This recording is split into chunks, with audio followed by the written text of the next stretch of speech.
समीक्षा बैठक में पहुंचे ओम प्रकाश राजभर, सपा पर कसा तंज। आरक्षण देने वाले कहते हैं मेरे अंगने में तुम्हारा क्या काम है। बृहस्पतिवार को अत्रौलिया स्थित निरीक्षण भवन में पंचायती राज मंत्री O0 ओम प्रकाश राजभर ने पहुंचकर अधिकारियों व पदाधिकारी संग समीक्षा बैठक की। बैठक के दौरान उन्होंने पत्र प्रतिनिधियों से वार्ता करते हुए सपा पर तंज कसते हुए कहा कि कुंभ के सफल आयोजन पर देश के प्रधानमंत्री व उत्तर प्रदेश के मुख्यमंत्री को धन्यवाद देता हूं। दोनों लोगों के कुशल नेतृत्व में सूझबूझ व तैयारी के साथ सकुशल कुंभ को सफल कराना। पूरी दुनिया में इतना बड़ा कार्य पहली बार हुआ है कि 66 करोड़ लोगों को स्नान करा देना और उनको सुरक्षित अपने घर पहुंचा देना, ये भूमिका निभाना कोई खिलवाड़ नहीं। विपक्ष इस पर भी सवाल उठाता है। विपक्ष का काम ही वही है। विपक्ष कुछ सही बात भी कर लिया करे कि पुलिस के लोगों ने जिस बहादुरी के साथ लोगों से हाथ जोड़कर निवेदन करते हुए सकुशल कुंभ को सफल कराया और कहीं भी हथियार नहीं चलाए, 66 करोड़ को स्नान करवा कर उनके घर पहुंचा दिया, इसकी तो तारीफ करनी ही चाहिए। सपा के रावण वाले बयान पर तंज करते हुए कहा कि रावण को क्यों बदनाम कर रहे हैं, वह अपने अंदर देखें। मानव के भेष में भी मानव का हक लूट रहे हैं। 27% आरक्षण किसी को दिए क्या, ये खुद लुटेरे हैं। अति पिछड़ों का हक लूट। 12% वोट मुसलमान का लेकर उन्हें झुनझुना पकड़ा दिए। वोट के लिए बोलते हैं किया जाओ, जब वोट अति पिछड़ों का ले लेते हैं फिर सरकार बनाकर गाना सुनाते हैं कि मेरे अंगने में तुम्हारा क्या काम है। उन्होंने कहा कि आजमगढ़ के 10 विधानसभा को तैयार कर रहे हैं। सभी विधानसभा के कार्यों की समीक्षा हम करते रहते हैं। 2027 में 10 सीटों पर यहां तैयारी कर रहे हैं। जो अहंकार और घमंड है लोगों को गुमराह कर वोट लेने का, उनका हिस्सा कौन देगा। भोजपुरी क्या मौका देना चाहिए चुनाव भाजपा? का दिक्कत है, बढ़िया है। वो सपा में शामिल हो, चाहे जहां शामिल हो, तो शामिल होने से क्या होगा।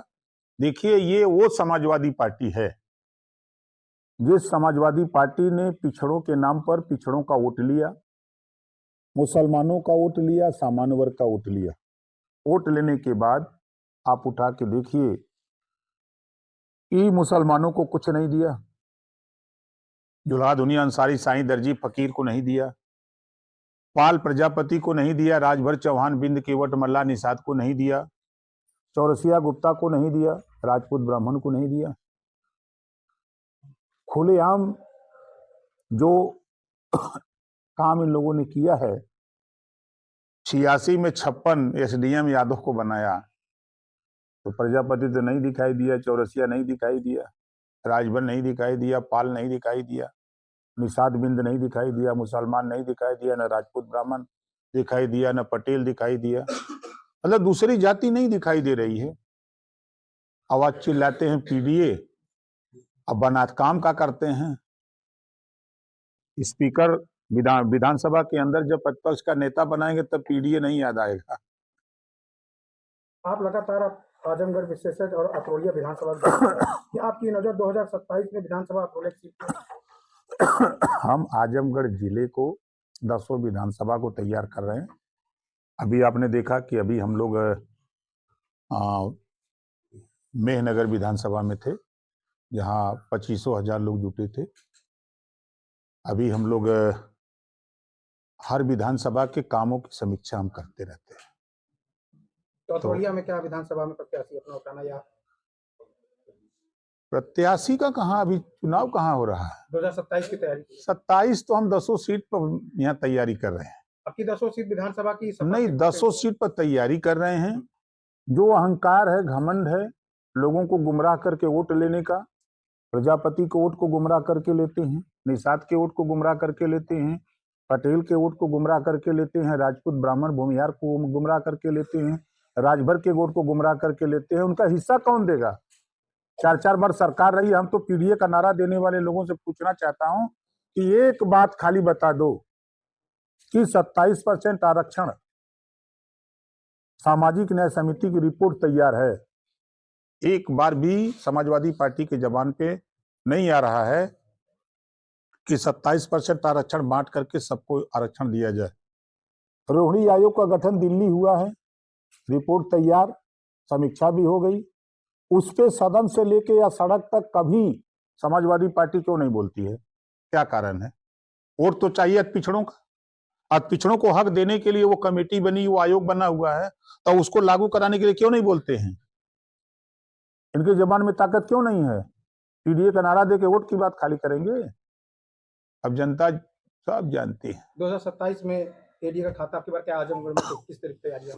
100% आप देखिएगा ना, इनको वहां पहुंचाएंगे जहां थे। अखिलेश यादव का एक और बयान, सर महाकुंभ सकुशल संपन्न हुआ है, इसके लिए कह रहे हैं कि इसके लिए हम देश के प्रधानमंत्री जी को और उत्तर प्रदेश के मुख्यमंत्री योगी आदित्यनाथ जी को धन्यवाद देते हैं कि दोनों लोगों के कुशल नेतृत्व में सूझबूझ के साथ पूरी तैयारी के साथ पूरी योजना बना करके सकुशल कुंभ को सफल कराना पूरी दुनिया में इतना बड़ा काम पहली बार हुआ है। इतनी जनसंख्या जो 66 करोड़ लोगों की बात आ रही है कि 66 करोड़ लोगों को स्नान करा देना और सकुशल लोगों को अपने अपने घर पहुंचा देना, ये भूमिका निभाना खिलवाड़ बात नहीं है। यूपी के डीजीपी महाकुंभ के सफल आयोजन के लिए इसकी तारीफ कर रहे हैं। डीजीपी के इस बयान से अखिलेश यादव भड़क गए हैं। उनका कहना है कि बंदर में मौत की लिस्ट अभी तक जारी नहीं, उसका जिम्मेदार कौन? देखिए, वो विपक्ष में है, वो विपक्ष बात तो करेंगे ही। हम तो यही उनको कहेंगे कि कुछ सही बात भी बोला करिए।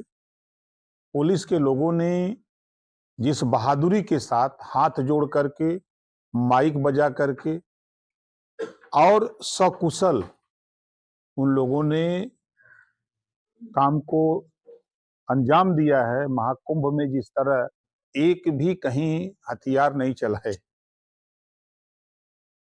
इस पे उनको नहीं जानकारी है कि कितने बारीकी के साथ पुलिस वालों ने अपील करके, हाथ जोड़ करके, माइक से निवेदन करके और 66 करोड़ लोगों को सकुशल स्नान करा के घर पहुंचा दिए। इसकी तो तारीफ उनको करनी चाहिए।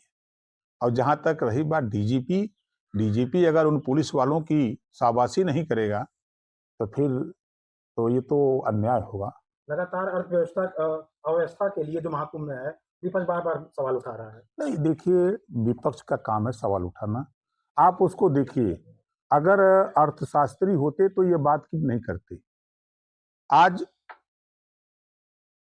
अयोध्या को ले लीजिए, बनारस को ले लीजिए और प्रयागराज, आप अगर उठा के देखेंगे तो करोड़ों लोगों को रोजगार मिला है।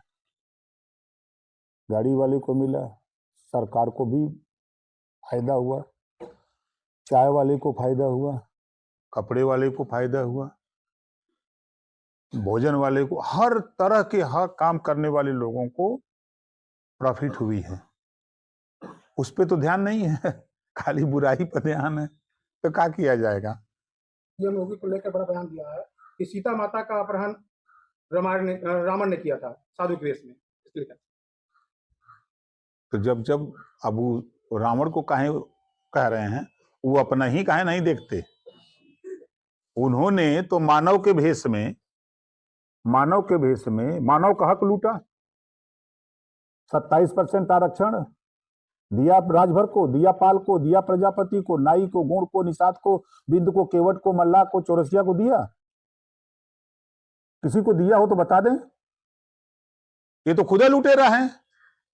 आज पिछड़ों का हक लूटा, 18% वोट मुसलमानों का लिया, झुनझुना थमा दिया। वोट जब लेना होता है तो कहते हैं कि आ जाओ, जब वोट मुसलमानों का ले लेते हैं पिछड़ों का, तो फिर जब सरकार बना लेते हैं तो गाना सुनाते हैं कि मेरे अंगने में तुम्हारा क्या काम है।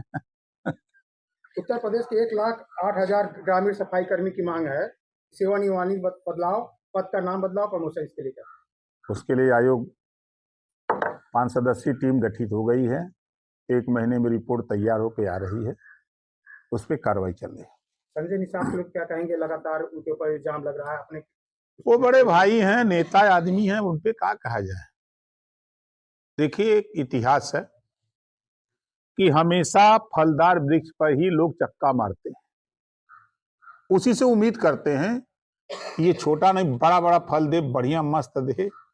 तो हमेशा जितने सूखे हुए लोग रहते हैं, जिनको कुछ नहीं मिलता है, कोई काम नहीं है, तो वो खाली चक्का मारते हैं कि पेड़ में कि फल लगा है तो मारो उसी में से टूट के कुछ लाई जाए। इस खबर के प्रायोजक है गोल्डन बेकर्स एंड डेयरी, जिनका पता है main market Atraulia Azamgarh. Note हमारे यहाँ ice cream, birthday cake, pastry, patties, नमकीन, बिस्कुट, दूध, दही, घी आदि सभी सामान उपलब्ध हैं तथा ऑर्डर देने पर मटर पनीर भी मिलता है।